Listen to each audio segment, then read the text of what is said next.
Navigating the legal landscape following a bicycle accident can be a daunting task, especially when you're dealing with medical bills and lost wages.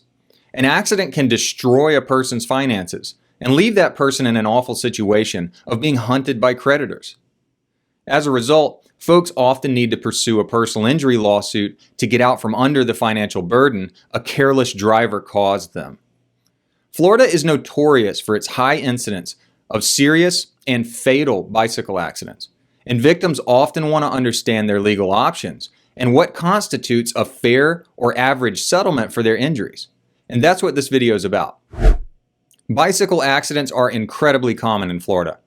In fact, Florida has some of the highest numbers of bike accidents in the country. Whether you're in Orlando or any other part of Florida, the danger is there. So let's get into the main point of this video.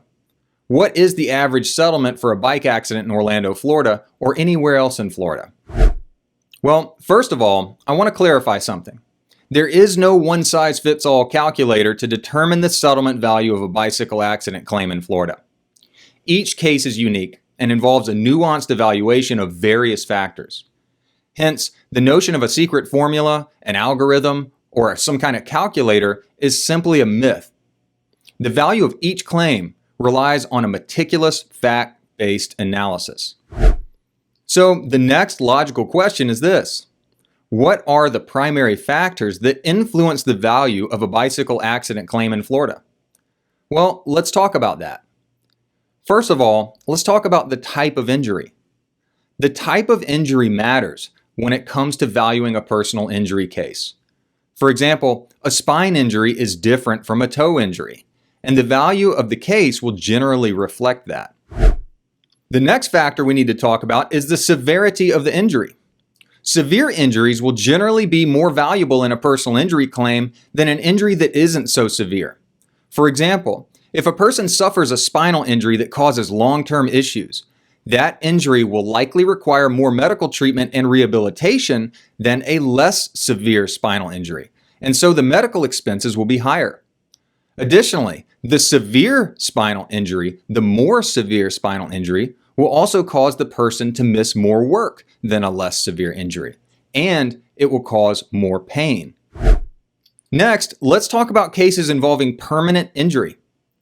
An injury that has long-lasting or permanent effects will generally yield more value in a personal injury case than an injury that doesn't, because permanent injuries can require years of medical treatment and impose significant burdens on a person's life.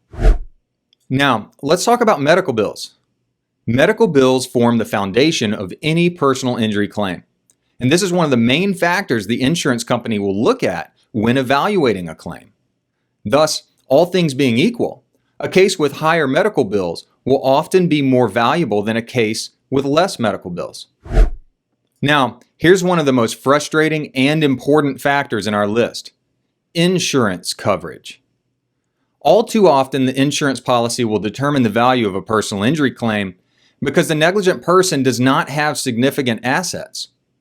Additionally, it's very difficult to get money out of an individual because they can hide it, or they can file for bankruptcy, or otherwise avoid paying a judgment. Thus, the insurance policy or policies involved can often determine how much money is available to pay a claim. In some cases, the insurance policy may be low, as in a person-on-person auto accident. In other cases, the insurance policy can be very large, as in cases involving commercial vehicles, or delivery vans, or work trucks. Now, some of the person-on-person auto accidents can have significant insurance coverage, but as a general rule, Florida doesn't require bodily injury coverage. And so, if someone purchases bodily injury coverage, it may be a very low policy, like $10,000 or $25,000, and sometimes $50,000. Another factor we have to look at in determining the value of an Orlando bike accident is the degree of negligence or recklessness. In other words, we ask how culpable the at-fault driver was for the accident. For example, an accident involving a drunk driver hitting a bicycle would indicate the highest level of negligence. To drive drunk is to demonstrate an extreme and reckless disregard for the lives of others. However, an accident involving a driver going maybe 35 miles an hour in a 25 mile an hour zone would certainly indicate that the driver was negligent, but the level of negligence is not as severe as that of a drunk driver. Accordingly, all things being equal, the case involving the drunk driver might result in a higher case value than a case involving a driver going 10 miles an hour over the speed limit. Another factor we look at is comparative or contributory negligence. Here, we're looking at whether the bicycle rider shared some percentage of fault in the accident. Florida follows the modified comparative negligence rules, which means that a person who is partially negligent in an accident can still seek damages, so long as they weren't more than half at fault. However, whatever damages they're entitled to can be reduced by their percentage of fault. So, if you're 20% at fault for a bicycle accident, and the driver is 80% at fault, your damages can be reduced by your 20% of fault. The final factor we'll look at is the location of the accident. In some areas, like school zones, drivers need to exercise the utmost level of caution. Another such area is a crosswalk, where people and cyclists are known to cross the road. If a driver hits a bike in one of these areas, the driver is likely more culpable than a driver that hits a bicyclist they couldn't see out on a dark country road somewhere in the middle of the night. Now, let's talk about the person that got hit on the bicycle. The insurance adjuster and defense attorneys will be watching you like a hawk to determine what kind of impression you're going to make on a jury. If they think you're not a believable or genuine person, and if they think the jury might not like you for one reason or another, this can affect the value of your claim. They'll be looking at your social media, and they'll be studying how you answer questions. They'll also be looking at how you present yourself. If you give them the impression that you aren't trustworthy or likable, they may want to push your case to trial because they may think they can get a jury to give you nothing. These factors we talked about are critical in coming up with the proper value of a case. And only after thorough investigation and an analysis of these factors can we come up with a solid estimate to use in negotiations. But remember, just as we're looking at these factors to increase the value of a case, the insurance adjusters and defense attorneys are looking at these same factors to bolster their side of the story and reduce or minimize the value of your case.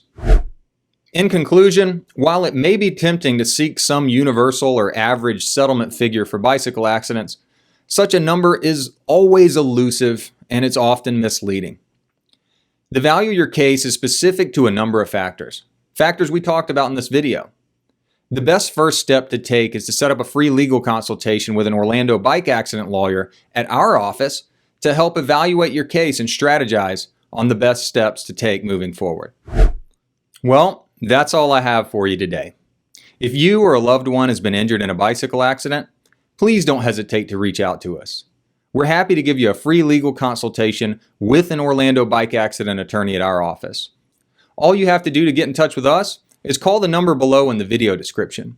Or you can look us up at www.carelessdriver.com. Thank you so much for watching this video, and we'll see you next time.